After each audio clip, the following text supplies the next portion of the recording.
Dalam penapis air ni ada beberapa bahan yang digunakan oleh industri. Selain daripada sintetik, ada juga bahan semula jadi.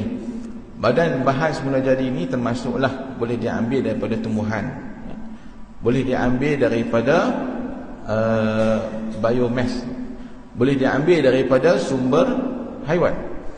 Baik. Dan juga ada yang sintetik, polimer dan sebagainya.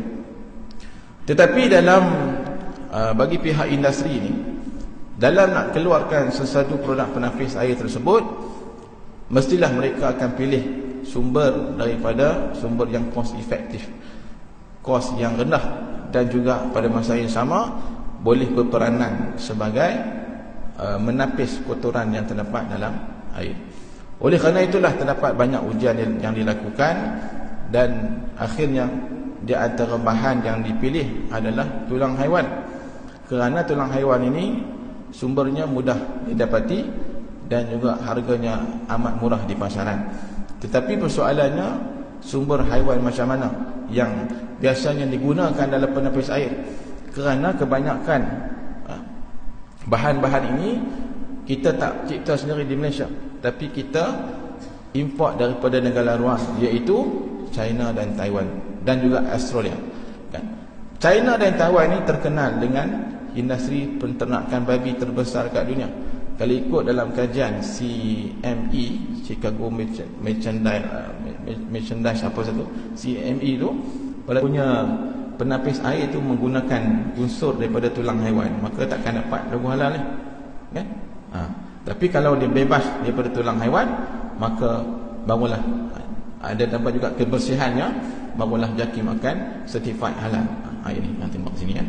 Baik, baru-baru ni pada hujung bulan 12 baru ni, dan juga tular di media sosial tentang satu kedai rangkaian, kedai Subway, kan. Isunya tak dapat halal. Kenapa? Kerana isu ni dia pakai penapis air daripada tulang haiwan, kan? Dan juga adalah isu bahan mentah dia.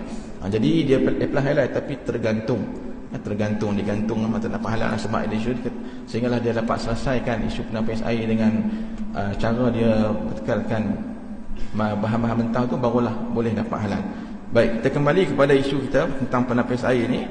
Baik, jadi tulang haiwan ni dia pakai untuk dua benda. Satu, carbon active dia ni. Kalau ada outdoor filter, dia pakai carbon active. Baik, untuk satu lagi, dispenser ni dia sebut sebagai bioceramic. Bioceramic ataupun calcium ball. Calcium ball ni lah yang kita kata tadi, boleh datang sama ada daripada sumber yang halal ataupun sumber yang haram. Kebanyakan kalau yang murah-murah itu, kan, dan tak ada halal juga, berkata air syubhah tu, kita kena perhatikan dulu, tanya dulu daripada apa dia pakai sumber kalsium tersebut, kan. Kalaulah tak ada halal, kemungkinan besar boleh datang daripada sumber tulang, kan. Sebab tulang kita ni kalsium, kita boleh bekalkan kalsium dalam air. Baik, jadi kenapa industri ni lebih suka pilih tulang haiwan, kan? Kerana mungkin kita sebut tadi, dari segi perbezaan harga yang begitu ketara di antara tulang haiwan dengan bahan-bahan halal yang lain ni. Contohnya, dalam satu interview yang saya sebut, kajian tuan-tuan adalah kajian yang berdasarkan kajian lapangan lah, yang saya buat dengan syarikat-syarikat penapis air di Malaysia ni. Sebenarnya di Malaysia ni tak banyak syarikat yang menghasilkan penapis air. Dia ada lebih kurang 4-5 syarikat besar saja.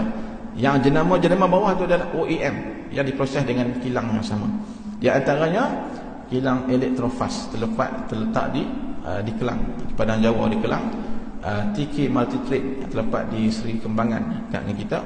Satu lagi Hijrah Water terletak di Tangkap, kan. Pun begitu tuan-tuan, kalau kita nak cari kilang yang fully dimiliki oleh Muslim ni, satu saja, iaitu Hijrah Water, proses sendiri.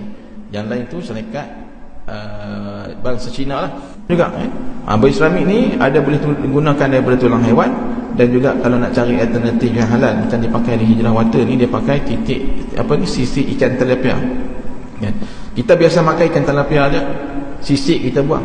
Rupanya sisik ikan tilapia ni ada satu bahan apa panggil ni, saya nak sebut orang sains punya bahasa, kan, hidrosipatik nama dia. Jadi bahan tersebut rupanya sisik ikan tilapia ni, kalau kita proseskan, dia boleh menghasilkan kalsium dia lebih tinggi sebenarnya daripada tulang haiwan. tapi industri tak pakai sebab dia mahal kan, nak hasilkan susah kan. Tapi tak ada lagi orang di Malaysia ni yang daripada sisi ikan tu dia kumpulkan, dia proses. Sisi ikan tilapia ini diambil daripada Indonesia. Ni pun juga siapa nak buat part time, beli sisi ikan tilapia kat pasar tu, proseskanlah, boleh jual kan, boleh. Tapi kena ikut dia punya SOP dia lah, boleh jual. Baik, jadi begitu keadaannya dalam industri kita sekarang ni. Jadi itulah sebab kenapa bahan daripada tulang haiwan ini digunakan. Dan satu lagi macam kita sebut tadi, satu lagi faktornya selain pada murah, selain pada mudah didapati, kebanyakan pengguna kita ni, kulit Islam ni, dia bukan pengeluar kan, bukan pengeluar tapi lebih kepada pengguna kan. Kita banyak beli tapi tak ada pengeluar yang Muslim yang betul-betul terjun dalam bidang ni kan, tak banyak tuan-tuan.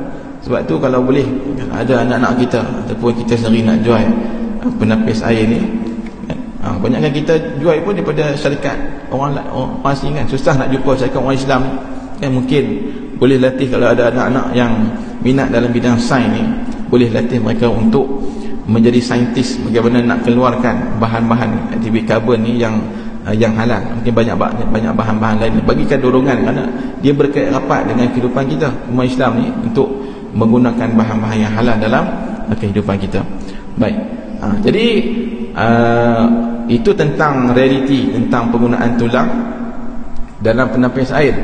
Baik, timbul satu isu tuan-tuan, bila sebut tentang tulang ni, apa hukum sebenarnya? Jadi aktiviti kajian saya ni juga nak semak ataupun nak kaji dari segi hukum lah kan. Tulang haiwan kalau kita gunakan sebagai penapis air, adakah menyebabkan kesan dari sisi kenajisan air dan sebagainya?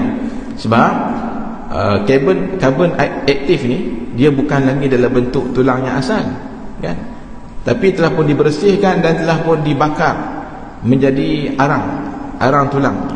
Karbon aktif tu arang tulang warna hitam. Kita pun tak dapat beza di antara bahan-bahan ni. Kalau tercek, saya ingat dicek di makmal pun DNA pun tak dapat kesan kan, sama ada dia ni daripada sumber mana kan, tak boleh. Tapi secara asasnya kalau asal daripada sumber tulang, itu yang kata syubhah tadi tu, syubhah sebab kita tak pasti daripada tulang mana.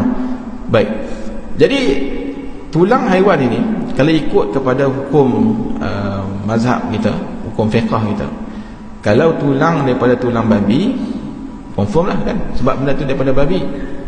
Jadi sebarang bentuk, sebarang bahan-bahan yang terhasil daripada babi, dia confirm haram kan, dikira mughalazah kan, tak kira lah dalam mazhab Syafi'i kita, walau macam mana pun dia proses transformation kan? Itu istilah kita, transformation dalam istilah fiqah ni istihalah kan? perubahan daripada bahan asal tulang haiwan kita bakar menjadi arang tulang kan, itu proses istihalah, ihram, pembakaran. Last sekali jadi arang tulang. Baik, dalam mazhab Syafi'i dia hukum yang akhir ni, bahan produk akhir ni tetap kira sebagai haram. Kenapa? Kerana sumber asalnya adalah daripada sumber yang haram kan. Kes ni sebenarnya sama macam kes gelatin. Gelatin yang kita yang mungkin banyak digunakan dalam produk makanan hari ni, produk kosmetik dan sebagainya. Gelatin tu dia berasal daripada lemak babi kan, lemak babi diproses jadi gelatin. Jadi dalam mazhab Syafi'i dia tetap dikira sebagai haram kerana sumber asal daripada sumber yang haram. Jadi tentang babi ni jelas bahawa haram digunakan. Ataupun dalam standard Malaysia, standard halal pun dia tidak dibenarkan guna kalaulah bahan tersebut berasal daripada khinzir. Baik, yang keduanya tulang haiwan halal tapi tidak disembelih. Apa status dia? Tulang haiwan halal, contoh daripada macam lembu, tapi tidak disembelih secara syarak. Baik, dalam mazhab Syafi'i, kalaulah tulang tersebut daripada tulang haiwan halal tapi tidak disembelih secara syarak, maka hukumnya masih lagi dalam kategori najis kan, kategori najis, berlainan dengan hukum kulit kan. Kulit haiwan ni lain sikit hukumnya kerana dia ada dalil.